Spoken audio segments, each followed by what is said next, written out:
ఆ ఒక నిజాయితీయే ఈరోజు 2 సార్లు మీరు గెలిపించారు. 3ఓసారి కూడా జగనన్న మనిషిగా మీ ముందుకు వస్తున్నాడు.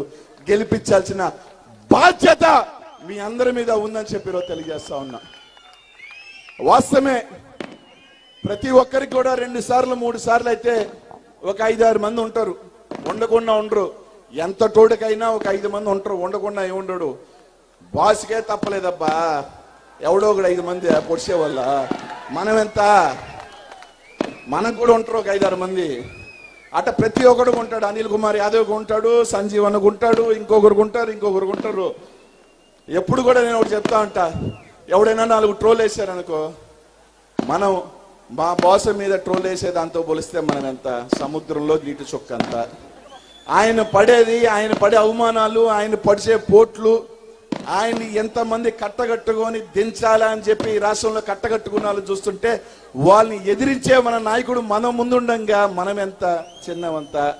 కాబట్టి అట్లాంటివి ఉంటాయి, ఉండకుండా పోవు. రాజకీయాలలో ఉన్నా కూడా మీ అందరి బలం, మీ అందరి ఆశీస్సులు, వేదిక మీద ఉన్న నాయకులు, కిందున్న నాయకులు అందరూ కూడా నాకు తెలిసి ఈ ప్రాంతంలో చాలా మందితో నేను కలిసి మాట్లాడి ఉన్నామండి. నాకు అందరితో పరిచయాలు ఉన్నాయి.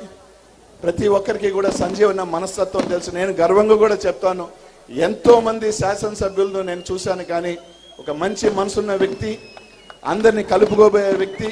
సూలూరుపేటలో గతంలో కూడా చాలా మంది శాసనసభ్యులు వచ్చారు. చెయ్యి చాచి జోబిలోంచి లాక్కునే వ్యక్తి అయితే సంజీవన్న కాదు. తాను కొన్న దాంట్లో పెట్టి ముందుకు వెళ్ళే వ్యక్తి సంజీవన్న. కాబట్టి కొంతమందికి ఆ పెత్తందారి వ్యవస్థ పోని వాళ్ళు, లేకపోతే నెత్తినెక్కి తాండవం చేయాలనుకున్న వాళ్ళు సంజీవన్న నచ్చకపోవచ్చేమో, కానీ ఇంకా జగన్మోహన్ రెడ్డి గారి నాయకత్వంలో, ఇంకా జగన్మోహన్ రెడ్డి గారు చేస్తున్న ఈ రాజకీయ సామాజిక సాధికార యాత్రలో ఇంకా మేము నెత్తినెక్కి ఎవరైనా 2-3 పెత్తనం చేయాలనుకున్న వాళ్ళు బాధపడి దూరం పోవచ్చు, లేకపోతే పొడవచ్చేమో, కానీ సంజీవన్న గెలుపు తథ్యం. దాన్ని ఎవడు ఆపలేడని చెప్పి తెలియజేస్తాను. ఈ రాష్ట్రంలో అందరూ బాబులు అయిపోయారబ్బా. చంద్రబాబు అంట, కళ్యాణ్ బాబు అంట, లోకేష్ బాబులంట. మీ బాబులందరూ కూడా కట్టగట్టుకొని వచ్చినా కూడా మేము కూడా వెయిట్ చేస్తా ఉన్నాం. ఒక్కొక్కరిని యుద్ధం చేయటం కూడా కష్టంగా ఉంది. మాకు కూడా కట్టగట్టుకొని ఒకేసారి వచ్చేస్తే 2024లో కట్టగట్టుకొని కొట్టి బంగాళాఖాతంలో మూసేసి మాకు ప్రత్యర్థి లేడు, మాకు ఎదురు లేదు, ఈ రాష్ట్రం జగన్మోహన్ రెడ్డి గారి అడ్డా అని చెప్పి 2024లో ఎందుకు ఆ కాస్త కూస్తో సరే ఎందుకబ్బా ఒకరి నాయకత్వం ఈరోజు రాష్ట్రంలో గర్వంగా ఉంటుంది. అప్పుడప్పుడు కూడా చెప్తుంది. ఈ టైంలో ఎంతమంది మీదెక్కి కొట్టాలనుకుంటున్నప్పుడు గెలిస్తే ఆ కిక్ ఉంటది, ఆ కిక్కే వేరు. ఆ కిక్కు ఈ రాష్ట్ర ప్రజలు, ఈ రాష్ట్రంలో ఉన్న బడుగు బలహీన వర్గాలు జగన్మోహన్ రెడ్డి గారికి ఇస్తాయి. 2024లో వాళ్ళ దోల తీరుస్తాం, జగన్మోహన్ రెడ్డి గారిని ముఖ్యమంత్రిని చేసుకుంటాం, జెండా ఎగరవేస్తామని చెప్పి ఈరోజు మీ అందరికీ కూడా తెలియజేస్తా ఉన్నా. కాబట్టి అందరూ కూడా ఆలోచన చేయండి. ఇక్కడున్న నియోజకవర్గంలో, ఈ నియోజకవర్గం చాలా బాధ్యత ఉంది. నాకు తెలుసు ఎంతమంది పోయి అన్న దగ్గరికి వెళ్ళి చెవులో ఊదారో, ఎయిర్పోర్టుల దగ్గర ఊదారో, ఇంకెక్కడెక్కడ ఊదినా ఒక నమ్మకం సంజీవన్న గెలుస్తాడని ఇక్కడున్న నాయకులందరూ కూడా వెళ్ళి మేం గెలిపించుకొని వచ్చుకుంటాం సంజీవన్ననే అని చెప్పి ఈ రోజు మీ ముందుకు తీసుకొచ్చున్నారు. కాబట్టి మీ అందరి బాధ్యత ఆ 65,000లో ఒక ఓటు తగ్గకూడదు, 65,000 పైగా పోవాలని చెప్పి మీ అందరికీ కూడా తెలియజేస్తా ఉన్నా. కాబట్టి ఈరోజు చాలా సంతోషంగా ఉంది. ఇంతైనా కూడా ఇంతమంది ఈరోజు ఈ కార్యక్రమంలో పాల్గొని ఇది చాలు. అవతల వాళ్ళకి అసలు ఇప్పటికే అవతలోడు అభ్యర్థి దిక్కు లేదు. ఓడి అభ్యర్థి ఎవడో చెప్పండి రా నాయన, గెలుపోవటములు దేవుడు ఎరుగు. మేము మెజారిటీలు లెక్కేసుకుంటాం. పలానోడు అంటే 70 వేసుకుంటాం, పలానోడు అయితే 80 వేసుకుంటాం, లేకపోతే ఇంకొకడైతే ఇంకొంచెం ఎక్కువ వేసుకుంటాం. అభ్యర్థులు చెప్పకుండా కనీసం 2 నెలలు ఎన్నుకుతా ఉంటే మాకు ఎవడో అభ్యర్థి లేదు తెలియని పరిస్థితిలో ఇక్కడ సూలూరుపేటలో ఉంటే మాకన్నా ఒకడో ఉన్నాడు. కానీ సంజీవన్కి అయితే ఈ జిల్లాలో ఇంకా అభ్యర్థి కనీసం కనిచూపులు ఎవరికి లేని నియోజకవర్గం సూలూరుపేట నియోజకవర్గం. ఇక్కడున్న నాయకులందరి కష్టం, ఇక్కడున్న ప్రతి ఒక్క కార్యకర్త వైఎస్ఆర్ కాంగ్రెస్ పార్టీకి పడుతున్న కష్టం, నాయకులందరూ ఈరోజు వైఎస్ఆర్ కాంగ్రెస్ పార్టీకి ఉన్న బలం కాబట్టే ఈరోజు ఈ నియోజకవర్గంలో అభ్యర్థిని కూడా చెప్పుకోలేని పరిస్థితులు ఉన్నాం. ఏమన్నా ఆలోచన ఏమన్నా చేస్తున్నారేమో, సంజీవనం తోసేస్తే బయటికి సంజీవన్ వచ్చిపోరు నువ్వు తెలుగుదేశంలో చేరి టికెట్ వస్తుంది, అది సీను లేదురా అబ్బా. సంజీవనం ఖచ్చితంగా ఇక్కడే మంచి మెజార్టీతో పాప ఆశలు కూడా పోయినట్టున్నాయి. రేపటి నుంచి వాళ్ళ అభ్యర్థిని ఏమైనా ఎత్తుక్కునే వేటలో ఉంటారు.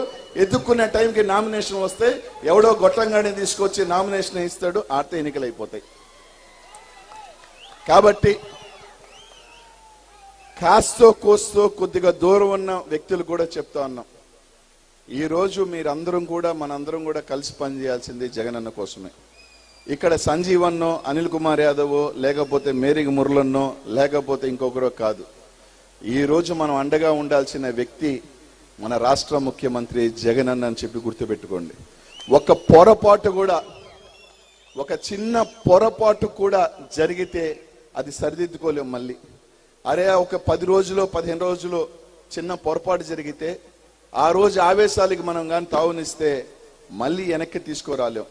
మన కుటుంబంలో అన్న తమ్ముళ్ళు ఉంటారు, చాలా మంది చంపుకునే దానికి కూడా పోయి ఉన్నారు. తర్వాత 2 నెలలకో 3 నెలల్లో కలిసి మెలిసి ముందుకు వెళ్ళిన చరిత్ర మన చరిత్రలు. కాబట్టి ఇవన్నీ తాత్కాలికం. ఒకవేళ కొంతమందికి సంజీవనకి రాకూడదని వేరే వాళ్ళకి రావాలని కోరుకోండొచ్చు, తప్పులేదు. ఏమన్నా వస్తే ఇంకొక రావాలి, కానీ ఈరోజు అయిపోయింది. జగనన్న సంజీవన్ క్యాండిడేట్ గా పెట్టేశాడు, అయిపోయింది. కలిసి వెళ్ళండి. ఒక సామెత గుర్తుపెట్టుకోండి, ఒక్క అడుగు ముందుకు వేసి వచ్చి మీరే 2 చేతులు చాచి సంజీవన్ గెలిపించుకొని పోతే హుందాగా ఉంటది, లేకపోతే చెరువు మీద అలిగినట్టు ఉంటుంది తప్ప ఏమీ ఉండదు రా నాయన. సామెత పచ్చిగా చెప్తే బాగోదు కాబట్టి చెప్పలా. కాబట్టి అవన్నీ పక్కన పెట్టండి. అందరం కూడా ఈ జిల్లా నెల్లూరు జిల్లా, నేను ఏ జిల్లాని మాట్లాడుతుంటే పాత జిల్లాగా మాట్లాడతా. 10కి మంది కొట్టాల్సిన బాధ్యత మన అందరి మీద ఉంది. కొడుతున్నాం కూడా 10కి 10. నేను ఎప్పుడు కూడా చెప్తాను, కడప కన్నా మాదన్నా అడ్డ అంటాను, మీది అది సొంతం, కానీ ఇది మాది గుండెల్లో పెట్టుకుంటామన్నా అని ఎప్పుడు కూడా చెప్తాం మేము నెల్లూరు జిల్లా నుంచి. కాబట్టి ఒక కుటుంబంలో చిన్న చిన్న పొరపచ్చులు ఉన్నా కోపదాపాలకి పోవద్దు, అందరం కలిసికట్టుగా ముందుకు వెళ్ళాల్సి. ఈ రోజు మనం జగనన్నని కాపాడుకోవాల్సిన బాధ్యత మన అందరి మీద ఉంది. ఇది టైము, 4.5 సంవత్సరం కాదు. చిన్న చిన్న తప్పులు జరుగుతాయి, ఒప్పులు జరుగుతాయి, అన్ని జరుగుతాయి అబ్బా. ఈ రోజు జరగంది రేపు ఈ రోజు మంచి జరుగుతుంది. కాబట్టి ఈ రోజు ఒక్కసారి ఆలోచన చేయండి. చంద్రబాబు నాయుడు ఒక పక్క, ఓడో ప్యాకేజ్ స్టార్ ఒక పక్క, ఈడొక పక్క. ఈ రోజు కాంగ్రెస్ పార్టీ దేనికి వస్తుందో కూడా కొత్తగా చెప్పాల్సిన అవసరం లేదు. 4 ఓట్లు చీల్చిన అన్నయ్య చీలుతాయి, తెలుగుదేశం పార్టీకి సాయం చేయాలని ఒక పక్క. ఇంత మందిని ఎదుర్కొని పోరాడుతుంది ఒకే ఒక్క వ్యక్తి. అది ఈ రాష్ట్రంలో బడుగు పేద బలహీన వర్గాలందరినీ కూడా నమ్ముకొని ఈ రోజు అతని ధైర్యం, అతని బలం ఈ రాష్ట్రంలో ఉన్న బడుగు బలహీన వర్గాల పేదవాడు అని చెప్పి ఈరోజు తెలియజేస్తా ఉన్నాం. అండగా ఉండాల్సిన, ఎందుకంటే పేదవాడిని కానీ బలహీన వర్గాలని కానీ దళితుల్ని కానీ నమ్మినోడు ఎవడు నష్టపోలా. అట్లాంటి వ్యక్తి ఈరోజు జగనన్న అందరినీ నమ్మి ఈరోజు మనకు వస్తున్నారు. కాపాడుకొని భుజ స్కంధాల మీద మోసి 2024లో ప్రతి ఒక్కరూ కూడా 10 అడుగులు ముందుకు వేసి జగనన్నకి ఫ్యాన్ గుర్తు మీద బటన్ నొక్కి ఫ్యాన్ గుర్తుని రేపు జెండా రెపరెపలాడ్చి వైఎస్ఆర్ కాంగ్రెస్ పార్టీని రేపు జూన్లో జగనన్నను ముఖ్యమంత్రిని చేయవలసిన బాధ్యత మీ అందరి మీద ఉందని చెప్పి ఈరోజు తెలియజేస్తా ఉన్నాం. అయిపోయినాయి మనకున్న కొట్లాట్లు, అవన్నీ కూడా 2023తో పక్కన పెట్టేసి ఎన్నికలు ఈ 4 నెలలు బాగా కలిసి చేసుకుందాం. మళ్ళీ కొట్లాట కావాలంటే జూలై నుంచి కొట్టుకుందాం, ఏ ఇబ్బంది లేదు. మళ్ళీ మనం ఆటలాడుకుందాం, ఏ ఇబ్బంది లేదు. ఇక్కడ మాత్రం ఆయన గెలిపించాల్సిన బాధ్యత మన అందరి మీద ఉందని చెప్పి తెలియజేసుకుంటూ